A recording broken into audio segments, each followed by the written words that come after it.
Caribbean cousins, Vincentians, let's talk about mismanagement of framework in the southern Grenadines, especially Union Island. The Grenadines newspaper has stressed the importance of bringing water throughout all of the household in Union Island, but they have operated without water for years.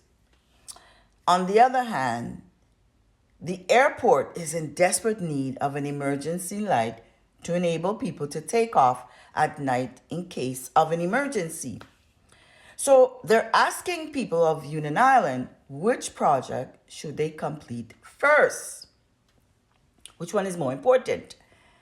In my opinion, these two projects can be carried out at the same time because Union Island infrastructure has been mismanaged and victim for years.